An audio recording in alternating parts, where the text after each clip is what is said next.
हम पढ़ रहे हैं UP PCS prelims RO mains के लिए जीएस के एमसीक्यू। ठीक है। और हम पढ़ रहे हैं जीएस वर्ल्ड का टेस्ट वन। अब हम देखते हैं क्वेश्चन नंबर 46। निम्न 46वें में है, निम्नलिखित में से कौन सा स्मारक सबसे पहले बनाया गया था। तो कौन सा स्मारक बनाया गया था, तो पुराना किला बनाया गया था। पुराना किले को बनवाया था शेर शाह सूरी ने बनवाया था ये। और इसका काल कब से कब तक रहा है, 1540 से 1545 तक रहा है। हुमायूं का मकबरा किसने बनवाया, ये बनवाया था हमीदा, तो हमीदा बानो बेगम ने बनवाया था। तो ये कब बनवाया था हमीदा बानो बेगम ने, ये बनवाया था 1572 में। ठीक है जी। अब देखते हैं आगरा का किला। आगरा का किला किसने बनवाया है, तो ये बनवाया है अकबर ने। अकबर ने कब बनवाया था इसको, तो 1573 में बनवाया था। अब चार मीनार देखते हैं। तो चार मीनार किसने बनवाई है, तो ये गोलकुंडा के शासक थे, इनका नाम क्या था, तो शाह कुतुब शाह मोहम्मद कुली। ठीक है, क्या था, मोहम्मद कुली। इन्होंने कब बनवाया था इसको, तो 1591 में। ठीक। अब देखते हैं पुराना किला की डेट क्या है, 1540 से 45 के बीच ही बनवाए हैं शेरशाह सूरी ने। हमीदा बानो बेगम ने कब, 1572 में। और आगरा किला अकबर ने 1573 में। और कुतुब शाह मोहम्मद कुली ने चार मीनार कब बनवाई है, 1591 में। तो सबसे पहले कौन बना है, तो पुराना किला ही बना है। हम इसको दूसरे तरीके से भी निकाल सकते हैं। जैसे यहाँ पे देखो, शेरशाह सूरी से पहले कौन आए थे, बाबर आए थे। तो पहला बाबर है, फिर कौन आए थे, तो हुमायूं। ठीक है, तो हुमायूं आए हैं। फिर उसके बाद कौन आया, शेर शाह सूरी आए। ठीक है, फिर उसके बाद कौन आया, अकबर आया। ठीक है, तो इस तरह से तो आगरा का किला अकबर ने बनवाया, ये भी उत्तर नहीं होगा। हुमायूं का मकबरा हमीदा बानो बेगम ने बनवाया है। ठीक है, तो ये इनकी पत्नी ने बनवाया है। ठीक है, 1572 में, तो ये भी नहीं है। पुराना किला शेरशाह सूरी ने बनवाया है, तो ये पहले है। चार मीनार का देखो, चार मीनार 1591 में कुतुब शाह मोहम्मद कुली ने बनवाई है। तो उत्तर क्या हो गया हमारा, ए हो गया। क्वेश्चन नंबर 47 देखते हैं। तो गृहपति क्या है हमारा, स्वामी या घर का मुखिया है। नंबर दो स्टेटमेंट देखते हैं, अग्रहार क्या ब्राह्मणों को दी गई भूमि है। तीसरी स्टेटमेंट देखते हैं, गोमत ऋग्वेदिक काल में गायों के लिए युद्ध है। तो ये गलत है। गोमत क्या होता था ऋग्वेदिक काल में, ये होता था धनी व्यक्ति। तो ऋग्वेदिक काल में धनी व्यक्ति के लिए क्या प्रयोग किया जाता था, तो गोमत यूज किया जाता था। ठीक है, तो ये उत्तर नहीं होगा तीसरे वाला इसका। बाकी दो स्टेटमेंट सही है। अब गायों, ऋग्वेदिक काल में गायों के लिए युद्ध के लिए क्या प्रयोग करते थे, तो गविष्ठी शब्द का प्रयोग करते थे। गविष्ठी शब्द का प्रयोग करते थे, इसका अर्थ होता था गायों की खोज। ठीक है। यहाँ पे अग्रहार में एक चीज है, अग्रहार में ब्राह्मणों को दी गई भूमि होती थी, जिसमें हमें क्या होता था, तो राजस्व से छूट होती थी। ठीक है, तो राजस्व देना नहीं पड़ता था। ठीक है, तो राजस्व से छूट दी जाती थी, तो राजस्व से छूट रहती थी अग्रहार में। तो पहला और दूसरा सही हो जाएगा, तो उत्तर क्या हो जाएगा इसका, ए उत्तर हो जाएगा। क्वेश्चन नंबर 48 देखते हैं। तो 48 में हमारा भारत के मध्यकालीन इतिहास के संदर्भ में मराठों के प्रशासन की निम्नलिखित में से कौन सी विशेषताएं थी, ये बताना है। प्रशासन शासन की केंद्रीकृत अवधारणा पर आधारित था, जो प्रशासन के निचले स्तरों के माध्यम से प्रवेश करती थी। तो ये क्या था, केंद्रीकृत नहीं था, ये क्या हो जाएगा, तो ये विकेंद्रीकृत था, वी लगा देंगे यहाँ। ठीक है, तो ये स्टेटमेंट गलत होगी। तो जो मराठों का प्रशासन था वो केंद्रीकृत नहीं था। क्यों, क्योंकि गांव में कौन कौन लोग होते थे, जैसे देशमुख हो गया। ठीक है, तो देशमुख है, देश पांडे है। ठीक है, गांव में ग्राम प्रधान है। ठीक, इन ये क्या होता था, ये पैतृक अधिकार पर होते थे। ठीक है, तो पैतृक अधिकार होता था इसमें। ठीक है जी। और जिनको राजा भी नहीं छीन सकता था, तो राजा भी नहीं छीन सकता था इनको। ठीक है, तो इसलिए क्या हो जाएगा, तो ये केंद्रीकृत नहीं था, ये विकेंद्रीकृत कह सकते हैं इसको। इसलिए पहली स्टेटमेंट नहीं होगी इसकी आंसर में। दूसरा ही स्टेटमेंट देखते हैं क्या है इसकी। तो शिवाजी ने मजबूत नौसैनिक शक्ति का निर्माण किया। तो ये तो सही है, शिवाजी ने नौसैनिक शक्ति के महत्व को समझा था। ठीक है, नौसैनिक शक्ति को बनाया था। तीसरा देखते हैं इसमें क्या है हमारा। तो अष्टप्रधान की अवधारणा सबसे पहले मराठों के शासनकाल के दौरान पेश की गई। तो जो ये अष्टप्रधान थे, ठीक है, ये शिवाजी से पहले भी आगे थे। तो जो दक्कन है, तो दक्कन के शासकों के तहत भी ये शिवाजी से पहले, ठीक है, मौजूद थी ये धारणा। तो अष्टप्रधान में कौन कौन आते थे, जैसे पेशवा हो गया, वाक्य नवीस हो गया। ठीक है, इससे क्वेश्चन आते हैं हमारे कि पेशवा क्या है। ठीक है, सुरनिस क्या है, ठीक। तो ये जब हम मराठा पढ़ेंगे उसमें देख लेंगे, तो उस टाइम पे ये इंपॉर्टेंट रहेंगे, ठीक है। तो अष्टप्रधान में 8 एक तरह से मंत्री हैं, जो छत्रपति के प्रति ज़िम्मेदार होते थे, ठीक है। पेशवा तो पीएम कह लो इसको, ठीक है। इसी तरह सुरनीस है, फिर दूसरा दबीर भी पूछ लेता है, दबीर कौन है, ठीक है। तो इसमें देखते हैं आमात्य मजूमदार कौन थे, तो ये थे वित्त मंत्री। तो कौन थे? वित्त मंत्री, जो अभी निर्मला सीतारमन है, ठीक है। फिर देखते हैं वाक्यानवीश, ये कौन है? तो दैनिक कार्य को देखते थे, ये क्या देखते थे? दैनिक कार्य से संबंधित मंत्री थे। सुरनीस है, तो सुरनीस क्या थे? हमारे राजकीय पत्राचार, ठीक है। तो ये कई बार मिलाने के लिए आ जाता है, तो पत्राचार कई बार आया हुआ है, ये रिपीटेड क्वेश्चन है। सुमंत कौन थे? तो विदेश मंत्री, ठीक है। तो विदेश मंत्री देख सकते हैं। सरे नौबत कौन थे? तो सेनापति थे, ये क्या थे? सेनापति। तो सेनापति कैसे मिलाने के लिए क्वेश्चन आया हुआ है, ये रिपीटेड क्वेश्चन है कि आमत्य के सामने वित्त मंत्री, वाक्यनवीश दैनिक कार्य, और सुरनीस राजकीय पत्राचार, सुमंत विदेश मंत्री, सरे नौबत सेनापति। क्वेश्चन नंबर 49 देखते हैं। निम्नलिखित कथनों पर विचार कीजिए। निम्नलिखित पर किस शासक का वर्णन ऊपर दिए गए कथनों में से किया गया है? तो ये बताने, ये जो शासक है हमारे चार, ये किसके बारे में, 3 बातें किसके बारे में कही गई है, ये बताना हमें। वह एक तुर्की गुलाम था, जो शहाबुद्दीन मोहम्मद की सेना में उच्च पदों पर पहुंचा था। यहाँ पर शहाबुद्दीन मोहम्मद कौन है? तो ये है मोहम्मद गोरी, ठीक है। कौन है? मोहम्मद गोरी है ये, ठीक है। उनका पूरा नाम क्या था? शहाबुद्दीन मोहम्मद गोरी। उसने बदायूं और फर्रुखाबाद दोनों पर विजय प्राप्त की। तो बदायूं पर, फर्रुखाबाद पर विजय प्राप्त की। बदायूं का इख्तियार कौन था? इल्तुतमिश था, ठीक है। ये एक्स्ट्रा जानकारी में था। तीसरी स्टेटमेंट देखते हैं। उनकी उदारता के लिए उन्हें लाख बख्श के नाम से जाना जाता है, यानी कि ये लाखों को दान में कर देता था। तो ये कौन था हमारा? तो कुतुबुद्दीन ऐबक था। इसके बारे में तीन स्टेटमेंट क्या हो जाएगी? वह तुर्की गुलाम था, शहाबुद्दीन मोहम्मद की सेना में उच्च पदों पर पहुंचा था। तो मोहम्मद गोरी का गुलाम ही था ये। उसने बदायूं और फर्रुखाबाद दोनों पर विजय प्राप्त की थी, कुतुबुद्दीन ऐबक ने की थी। उदारता के लिए इसको क्या कहते थे? लाख बख्श कहते थे। लाखों में ये क्या करता था? दान कर देता था लाखों को, ठीक है। अच्छा, यहाँ पे एक क्रम देख लेते हैं। जो मोहम्मद गोरी थे, उनके गुलाम कौन थे? तो कुतुबुद्दीन ऐबक थे। और कुतुबुद्दीन ऐबक के बाद कुतुबुद्दीन ऐबक के गुलाम कौन हुए? इल्तुतमिश। तो इल्तुतमिश, ठीक है। तो एक तरह से ये एक्स्ट्रा जानकारी में है, ठीक है, कि भाई मोहम्मद गोरी का गुलाम कुतुबुद्दीन ऐबक, कुतुबुद्दीन का गुलाम इल्तुतमिश। 50वां क्वेश्चन देखते हैं। भारत में निम्नलिखित सूर्य मंदिर को उत्तर से दक्षिण की ओर व्यवस्थित करना है। तो पहला मार्तंड सूर्य मंदिर है, तो ये कहाँ है हमारा? तो ये जम्मू और कश्मीर में है। फिर है कोणार्क सूर्य मंदिर, तो ये कहाँ है हमारा? उड़ीसा में है। तो कहाँ है ये? उड़ीसा में है। अरसवल्ली अरासवल्ली सूर्य नारायण स्वामी मंदिर, तो अरासवल्ली सूर्य नारायण स्वामी मंदिर, ये कहाँ है हमारा? तो आंध्र प्रदेश में है। तो सबसे ऊपर अगर भारत के मैप में देखें तो कौन है? जम्मू कश्मीर है, फिर उड़ीसा है, फिर आंध्र प्रदेश है। भारत का मैप यही है ना, ऐसे। तो यहाँ पे तो क्या है? जम्मू एंड कश्मीर है। और यहाँ पे क्या है? उड़ीसा है, ठीक है। उड़ीसा है। और यहाँ पे क्या है हमारा? आंध्र प्रदेश है। उत्तर से दक्षिण, ये तो क्रम हुआ। तो 1 2 3, तो उत्तर क्या हो जाएगा इसका? बी हो जाएगा, 1 2 3, ठीक है जी। 51 देखते हैं। जैन धर्म के संबंध में निम्नलिखित कथनों पर विचार कीजिए। उपर्युक्त कथनों में से कौन सा कथन सत्य है, ये बताना है। तो जैन धर्म में महावीर के अतिरिक्त 24 तीर्थंकरों के अस्तित्व का उल्लेख है। तो टोटल जैन धर्म में तीर्थंकर कितने थे? तो 24 थे। तो महावीर के अतिरिक्त कितने हो जाएंगे? तो महावीर महावीर के अतिरिक्त 23 हो जाएंगे। एक महावीर और बाकी 23, ठीक है। तो ये 24 की जगह 23 कर देंगे, तो पहला स्टेटमेंट सही होता। तो पहला स्टेटमेंट अभी गलत है। दूसरा स्टेटमेंट देखते हैं। ऋषभ देव को प्रथम तीर्थंकर माना जाता है, यहाँ तक सही है। दूसरा स्टेटमेंट है पार्श्वनाथ 23वें तीर्थंकर थे, ये भी सही है। तो 2 और 3 सही हो जाएगा। 2 और 3 देख लो किसमें है, तो ए में है, तो ए उत्तर हो गया। एक चीज नोट करने वाली है यहाँ पर, पार्श्वनाथ 23वें तीर्थंकर थे, कहाँ से थे? ये वाराणसी से थे। इसकी थोड़ा एक्स्ट्रा जानकारी देख लेते हैं। ये है हमारे जैन तीर्थंकर। तो टोटल कितने हैं? 24 है। अच्छा, इनसे क्वेश्चन पूछे जाते हैं, तो जैसे जैसे क्वेश्चन पूछे गए, कई बार स्थलों से क्वेश्चन पूछ लेते हैं, कई बार प्रतीक से पूछ लेते हैं। तो वही जैसे पहले ऋषभ देव है, इनका प्रतीक क्या है, ऐसे पूछ लेता है, वो देख लेंगे। पूछा हुआ एक्चुअली में। फिर ऋषभ देव है, इनको मोक्ष का प्राप्त हुआ था, ठीक है।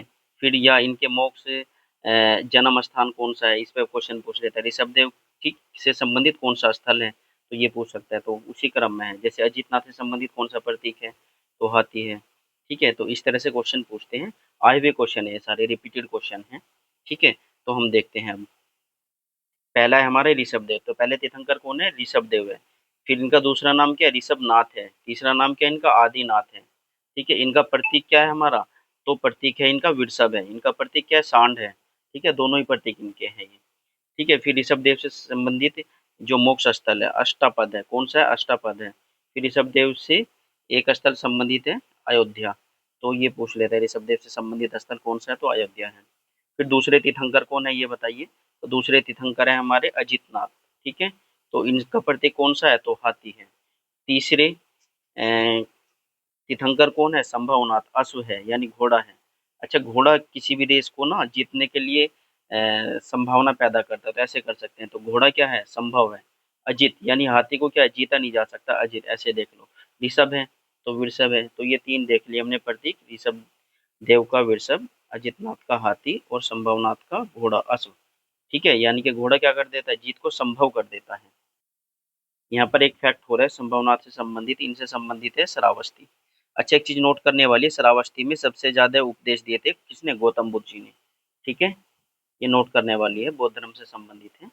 ठीक है, लेकिन इसका मतलब श्रावस्ती बुद्ध धर्म से भी संबंधित है और जैन धर्म से भी संबंधित है।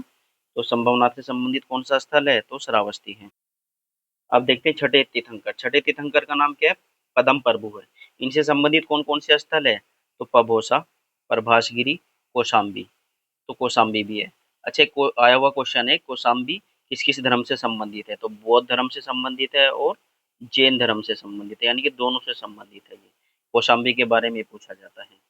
फिर हम सातवें पर आते हैं, सुपार्श्वनाथ। ठीक है, सुपार्श्वनाथ से संबंधित कौन सा प्रतीक है? तो स्वास्तिक, यानी कि ये वाला प्रतीक। किससे संबंधित है ये? सुपार्श्वनाथ से संबंधित है। फिर नौवे तीर्थंकर कौन है? सुविधिनाथ। इनको क्या बोलते हैं? पुष्प दंत भी बोलते हैं।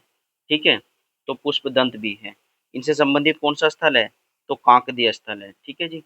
12वें तीर्थंकर कौन है? वसु पूज्य है। ठीक है, वसु पूज्य है। तो चंपापुरी है। ठीक है, इनसे संबंधित कौन सा स्थल है? चंपापुरी। चंपापुरी में क्या हुआ था? जन्म हुआ था और इनको निर्वाण प्राप्त हुआ था वसु पूज्य को, चंपापुरी में। तो चंपापुरी किससे संबंधित है? वसु पूज्य से संबंधित है। आगे देखते हैं, 16वें तीर्थंकर देखते हैं, सह 16 सह शांति। तो 16 शांतिनाथ। हिरन, हिरन क्या है? शांति का, ये कह लो हिरन क्या है? हिंसक तो होता नहीं, तो शांति का ही प्रतीक मान सकते हैं इसको। तो शांतिनाथ का प्रतीक क्या? हिरन है। ठीक है, 18वें कौन है जी? ए 18 ए अरनाथ। तो अरनाथ है, इनका प्रतीक क्या है? मीन है। ठीक है जी। फिर 9वां है मल्लीनाथ। मल्लीनाथ का क्या है? जल कलश है। ठीक है, तो जल कलश इनका प्रतीक है मल्लीनाथ का। ठीक है, फिर है जी 21वां। 21वें के तीर्थंकर कौन है? तो नमीनाथ है। इनका प्रतीक क्या है हमारा? तो नीलकमल है। नैन नमी, नैन नीलकमल।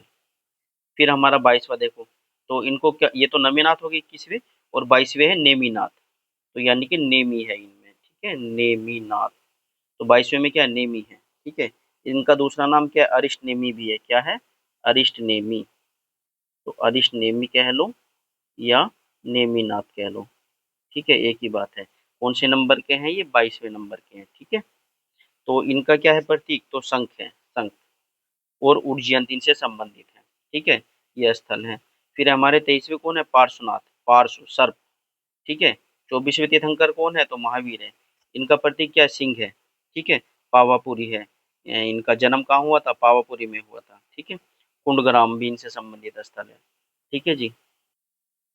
तो नेमिनाथ का प्रतीक नीलकमल, नमीनाथ का प्रतीक नीलकमल, नेमिनाथ का शंख, पार्श्वनाथ का सर्प और महावीर का सिंह।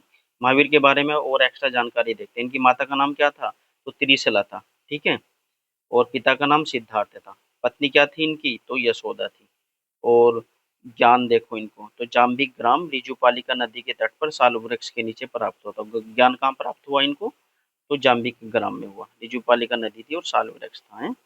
पिता सिद्धार्थ थे। सिद्धार्थ ज्ञात्रिक कुल के प्रधान थे ये। ठीक है, और माता क्या थी? त्रिशला थी। ठीक है, ये कौन थी? वैशाली के लिच्छवी गणराज्य के प्रमुख चेटक की बहन थी। कई बार बहन की जगह पुत्री दे देता है, तो वहां पे स्टेटमेंट गलत हो जाता है, इसलिए पुत्री ना होकर क्या है? बहन है। ठीक है जी। 52वां क्वेश्चन देखते हैं क्या है। ये ग्रंथ संसार के निर्माण, मनोरंजन, देवताओं और ऋषियों की वंशावली, शाही राजवंशों के विवरण के बारे में बात करते हैं।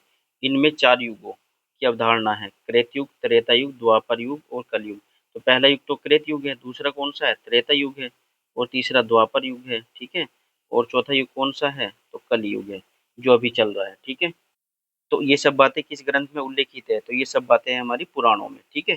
तो पुराणों में क्या है, राजाओं की वंशावली है, ऋषियों की वंशावली है, ठीक है।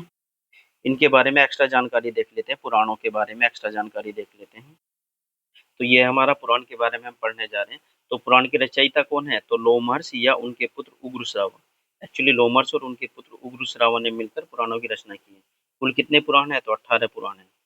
एक बार क्वेश्चन आया हुआ है कि मत्स्य, वायु, विष्णु और ब्राह्मण और भागवत पुराण में राजाओं की वंशावली मिलती है, तो राजाओं की वंशावली किस पुराण में मिलती है, तो केवल 5 पुराणों में मिलती है। ये क्वेश्चन आया हुआ है, तो केवल 5 पुराणों में मिलती है। पहली कौन है, मत्स्य, दूसरी वायु, तीसरी विष्णु, चौथी ब्राह्मण और पांचवी भागवत पुराण में राजाओं की वंशावली मिलती है। कुछ महत्वपूर्ण पुराणों से संबंधित वंश और पुराण देख लेते हैं। अब जैसे मत्स्य पुराण है, इसमें किसकी जानकारी मिलती है, तो इसमें मिलती है आंध्र सातवाहन की। विष्णु पुराण में किसकी मिलती है, तो मौर्य वंश की। वायु पुराण में किसकी मिलती है, गुप्त, यानी वायु क्या रहती है, गुप्त रहती है, ठीक है। अच्छा, जो विष्णु पुराण है इसमें मौर्य वंश की है, तो जो मौर्य वंश के शासक थे वो क्या लगाते थे अपने सर पे, मोर का चंदा लगाते थे हैं। और कृष्ण भी क्या करते थे, मोर के चंदे का प्रयोग करते थे। तो और श्री कृष्ण किसके अवतार है, विष्णु के अवतार है, तो ऐसे रिलेट कर सकते हैं। तो विष्णु मौर्य। वायु क्या है, गुप्त रहती है एक तरह से, तो गुप्त वंश से ऐसे रट सकते हैं इसको। तो वायु पुराण गुप्त वंश से संबंधित है, तो गुप्त वंश से संबंधित कौन है, वायु पुराण है। भागवत पुराण ये भक्ति पर आधारित है, ठीक है। थोड़ा सा और डिटेल में देखते हैं। तो मत्स्य पुराण आंध्र सातवाहन हो गया। ये सबसे प्राचीन और सबसे प्रामाणिक पुराण है, ठीक है। इसमें क्या दे रखा है, जल प्रलय और मत्स्य अवतार की कथा का वर्णन है। विष्णु पुराण है, ये तो मौर्य वंश से संबंधित है, देख लिया हमने। इसमें क्या है, विष्णु के अवतार है, ब्रह्मांड की उत्पत्ति है, विभिन्न युगों का वर्णन है इसमें, ठीक है। और मौर्य वंश के इतिहास का महत्वपूर्ण स्रोत है। वायु पुराण देखो, गुप्त वंश की है, वायु ने संकलित किया था, इसलिए इसका नाम क्या है, वायु पुराण है। भागवत पुराण है, भक्ति पर आधारित है, ठीक है। श्री कृष्ण की लीला और उनके अवतार इसमें दिए हुए हैं, ठीक है जी। अब हम ब्रह्म पुराण देखते हैं। तो ब्रह्म पुराण में क्या है, तो सभी पुराणों का मूल माना जाता है। इसमें क्या है, सृष्टि की रचना है, गंगा और विभिन्न तीर्थ स्थलों का वर्णन है इसमें। अग्नि पुराण है, राजतंत्र के साथ साथ इसमें किसकी जानकारी मिलती है, कृषि की जानकारी मिलती है। और यह एक प्रकार का विश्वकोश है, इंसाइक्लोपीडिया है एक प्रकार का। इसमें किस किस की जानकारी है, धर्म की, राजनीति की, कला की, विज्ञान की और भी अन्य विषयों का ज्ञान है इसमें। अन्य तथ्य देखने थे पुराणों से संबंधित। पुराणों की रचना संस्कृत श्लोकों में की गई है। स्त्रियाँ और शूद्र जिन्हें वेद पढ़ने की अनुमति नहीं थी, तो स्त्रियों को और शूद्रों को वेद पढ़ने की अनुमति नहीं थी, वे भी पुराण सुन सकते, तो ये पुराण सुन सकते थे। उपनिषदों की रचना पुराणों से पहले हुई है, तो पहले उपनिषद आए हैं और फिर पुराण आए हैं। ये पुराणों से संबंधित कुछ क्वेश्चन है, पुराणों से संबंधित कुछ क्वेश्चन है। भारतीय ऐतिहासिक कथाओं का सबसे अच्छा क्रमबद्ध विवरण किसमें है, तो ये क्या उत्तर है इसका, तो पुराण है। दूसरा क्वेश्चन पढ़ते हैं इसमें, पुराणों के रचयिता किसे माना जाता है, तो लोमहर्ष और उसके पुत्र उग्रश्रावा को। तीसरा प्रश्न देखते हैं, कुल कितने पुराण हैं, तो 18 पुराण हैं जी, कुल 18 पुराण हैं। सबसे प्राचीन और प्रामाणिक पुराण कौन सा है, तो ये मत्स्य पुराण है।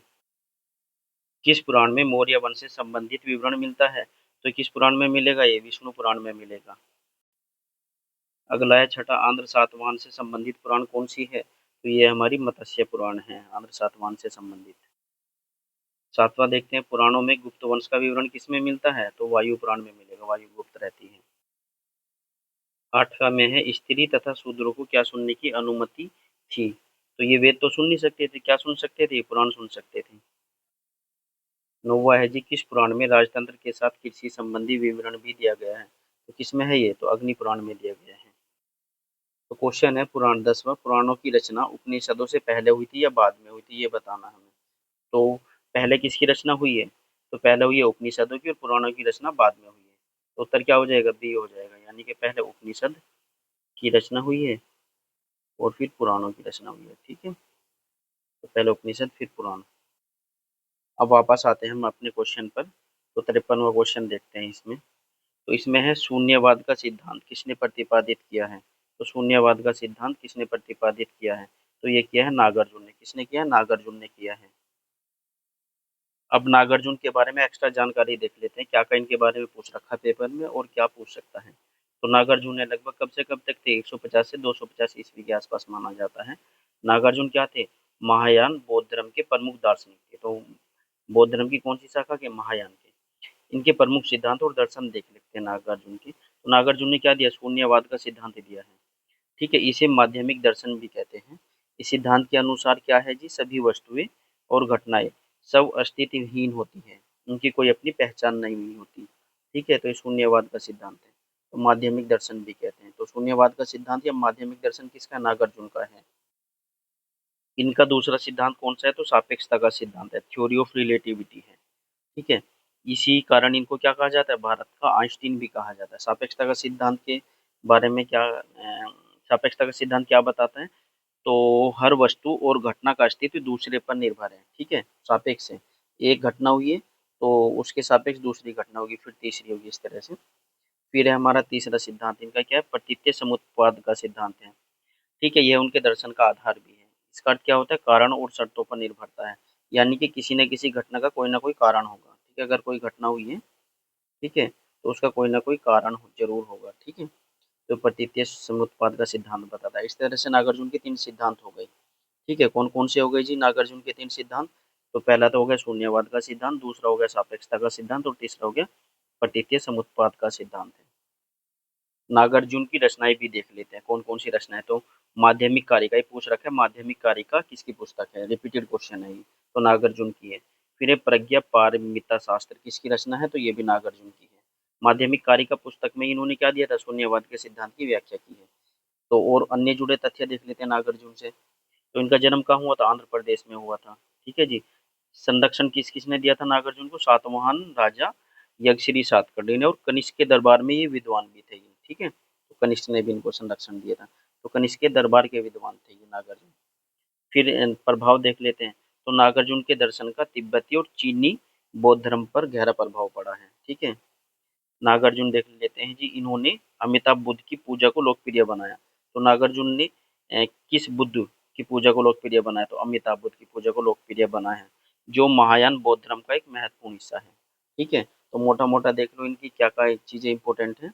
तो इन्होंने क्या लिखा है, माध्यमिक कारिका लिखी है, प्रज्ञा पारमिता है, ठीक है, और ये कनिष्क के दरबार में थे, ये सब पूछ रखा है, ठीक है। और अमिताभ बुद्ध की पूजा को लोकप्रिय इन्होंने बनाया है। तो हमने नागार्जुन के बारे में बहुत सारी जानकारी देख ली है। इस चैनल को लाइक करें, शेयर करें, सब्सक्राइब करें। सब्सक्राइब करने पर आपको अगली वीडियो का नोटिफिकेशन तुरंत मिल जाएगा, ठीक है। इस क्वेश्चन में हम क्या, इसी पेपर में जो डिस्कस कर रहे हैं, इसमें हम पूरी डिटेल से कर ले रहे हैं, ठीक है। नागार्जुन के बारे में पूरी डिटेल ही कर ली, इससे बाहर क्वेश्चन नहीं आएगा, ठीक है जी। तो अच्छे से मेहनत कर रहे हैं हम भी, आप भी मेहनत करो। तो जो साइड में एक्स्ट्रा जानकारी बता रहे हैं हम, ठीक है, क्योंकि वो आई हुई है, हमें याद भी है कौन सा आया हुआ कौन सा नहीं है। एक्चुअली हम सिलेक्टेड भी है, ठीक है, इसलिए कई साल से तैयारी भी कर रहे हैं, इसलिए बहुत सारी चीज़ें तो पहले से ही याद है, इसलिए हम बाकी चीज़ें भी पूरी डिटेल में करा दे रहे हैं।